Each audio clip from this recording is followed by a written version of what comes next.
Hey everyone, it's technology expert Burton Kelso here with another tip to help your business make more money. Today we're talking about how to build credibility for your business. Now, as we all know, people do business with people they know, like, and trust. So it's very important that you build credibility for your business, especially your service business. So, all of my service professionals out there, you need to learn or listen to these tips to help you make more money and, of course, to build credibility, which is definitely going to help you build more money. In our current business environment, have grown past, or our consumers have grown past, looking towards the best. So companies that advertise that they're the best in whatever service arena they do doesn't necessarily mean that it's going to attract customers. I think most consumers have been burned by one company or another, so they're looking to build long term relationships with businesses. And of course, a little bit of credibility is going to help your business gain new customers and obviously keep new customers so that you can avoid the churn of trying to get new customers. Because if you build solid credibility, then your customer base will come to you because your business will be known as a credible business, and people will want to do work for you, or not work for you, but will be willing to work with you. So with that said, before I stumble over any more words, let's take a look at 5 tips that you should do in order to help build credibility with your business. So, tip number 1 is to be trustworthy. Trustworthiness is an understatement. And it's something that obviously should be common sense, but you have to be a trustworthy individual in order to stay business. If you run the practice of taking advantage of people or gouging price wise, then word's going to get out. And I don't care how large of the community you're in, people will spread the word. And it's easy to do with reviews and on social media. You can definitely go from just a regular business to a business that's known as a criminal business. And you definitely don't want to be someone who is perceived as taking advantage of people. So make it your priority to be a trustworthy individual. I know sometimes we go down that path of untrustworthiness because we want to make ourselves look good. And it's not necessarily about looking good in the face of the customer. It is, but it's about being honest about the situation that you run into. So, for example, if in my IT industry, if there's a problem that I can't solve, I'm going to reach out for help, and I'm going to let the customer know that I may be in over my head, but I'm going to find the resources to help them solve their problem. And I think at the end of the day, I shouldn't say I know at the end of the day, that's all customers care about is, did you solve their problem? So whatever situation you run into, don't find a backdoor or a illegal way to solve their problem. Make sure that you find a legitimate way. Make sure that you're also concentrating on finding solutions so that people will trust you to come to you whenever you have problems. So be trustworthy. Believe me, it goes a long way. So number 2 would be to get those hard to get customer reviews. Customer reviews are definitely a hard thing to get because most of them require a customer to log online and to fill out that review with either Google or Facebook, which are the 2 most important platforms in order to get reviews. And it's hard. If someone doesn't have a Google account, it's hard to get them to sign up for a Google account just to leave you a review. Same thing with Facebook. Now, obviously, you can get verbal reviews or letters or emails from people, and then you can post them on your website. You don't always have to be reliant on those search engine or social media reviews. But the important thing is that you get customer reviews. It's nothing wrong with asking customers, how well did I do, and having them to respond in the positive that you did a good job as far as the work or service that was performed. So always ask for reviews. It's important and it's imperative. It's a good idea if you could get them to go over to social media or search engines or places like Yelp and leave reviews. And Yelp has even changed it up where you can leave a review using a Google account and sign up for Yelp. But if you're not able to do that, or you service a customer base that is not familiar, just get those reviews the old-fashioned way. Trust me, they definitely stand out, and make sure that people who aren't familiar with your brand or your company know that you do good work. Not a bad idea as well if you can convince people to post about whatever work that you've done on their social media platforms in order to help the review aspect. But always ask for those reviews to help build your credibility. So number 3 is a no-brainer. And I don't even know why I put this up here, but it serves as a reminder. Always do good work.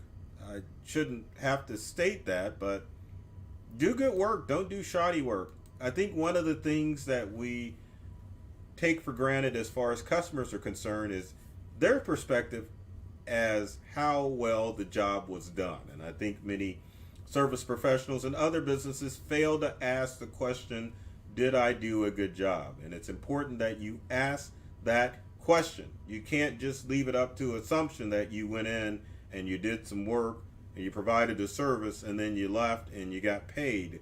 That does not constitute doing a good job.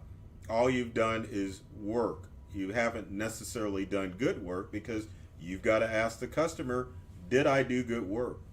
Are you pleased with what I did? Always ask before you make that final transaction as opposed to a sales receipt or an invoice, because with both, there always has to be value provided behind those. And there always has to be value provided with good work too. So make sure that you're asking your customer, did I do a good job, to ensure that they feel that you did good work. Also internally, I think you know when you do good work versus when you do shoddy work. Trust me, if you don't do good work, word is going to get out and it's going to cripple your credibility. So always do good work and make sure that your customers are happy with the work that you performed. So tip number 4 is, and I know all of you probably aren't going to like this, but I'm going to post it up there anyway. Offer some free advice. There's nothing wrong with giving away little details of what you do, those inner secrets or those quick fixes.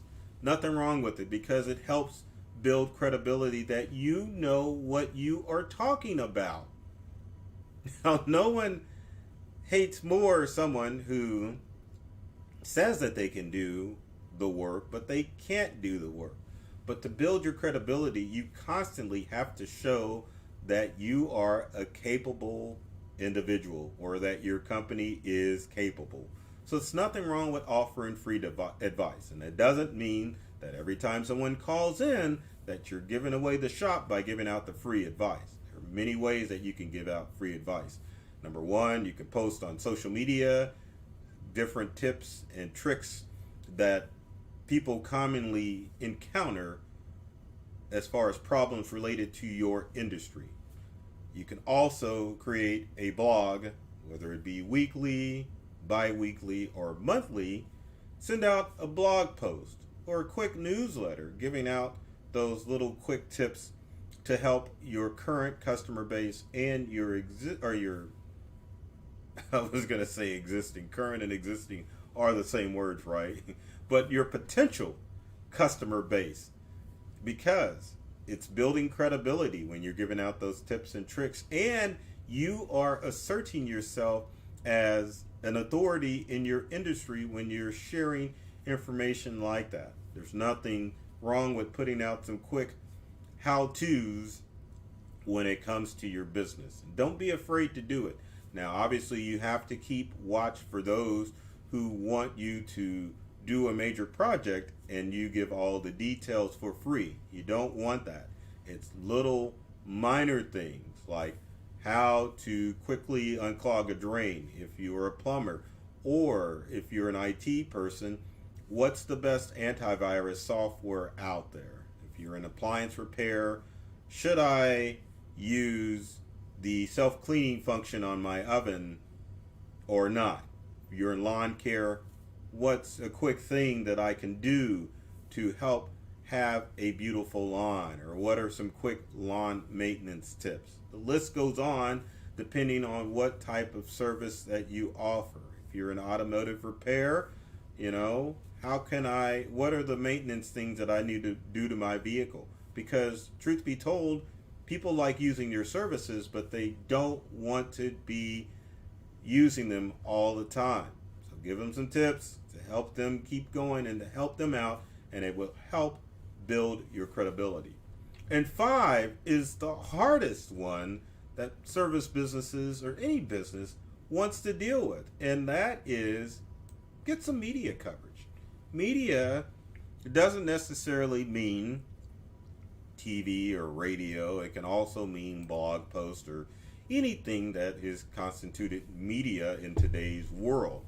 Now, media has definitely helped my business because I'm on quite a few television stations and podcasts and blog posts and on social media. But the thing that is the hardest that I have to tell people when it comes to getting media coverage is that you're not getting on a podcast or on TV or even a radio show and just bragging about how good your business is. It goes back to the free advice, which was number 4, getting on media to basically share those quick tips and tricks to help people out as far as it pertains to your industry. But media coverage is definitely a challenge because you do have to work to get in contact with the producers of said podcast, TV shows, or radio shows to be considered an online or on-air expert. But you can also get media coverage by having your business help out the community too, which is probably the easiest way to get media attention. If you're handing out tips for your business, that's one thing. There's a ton of individuals that are doing that. But if you are helping the community out and you make it known that it's your business helping the community out, the media will cover. So there's tons of events that are good for the community, such as recycling events, help feed the hungry, helping out small business, which is huge, especially in our current economic climate. One of the ways that I got introduced into media was putting on a non-charitable event called a cash mob. Now, the whole purpose of the cash mob was to get people from around the community to support a business either once a week or once a month, as we did, and spend $20 at that business in order to help give that small business an economic boost. When we did the first one here in the Kansas City metropolitan area, all the media outlets, including our local newspaper, showed up and covered that event because it had never been done before, and it was in this area, but it was also catching on nationwide as well. And that one event is what started my journey to being featured in media quite a bit. And it was a community event. Didn't benefit my business at all, other than the exposure of helping people out. So think outside the box. Find out ways that your business can get some media coverage and help build that credibility. So, with that said, if you've got comments or questions, leave them in the comment section below. I love how I do that. Below. And I would love to hear any feedback that you might have about how to build credibility for your business. Now, I always have to throw this graphic up here because I ain't too proud to beg. But if you love this video, be sure to like and subscribe. And I hope that graphic is showing up. And share. And if you know any other business that is looking to make more money, share this video with them. Hopefully they'll get some tips that are designed to help them out. So I always have to say this because I'm a tech guy, but I love technology. I've read all the manuals and I'm serious about helping make technology easy to use for everyone. And as a business owner, it's my obligation to help other businesses make more money. So take care of yourself and do many things to make you smile. And thanks for watching.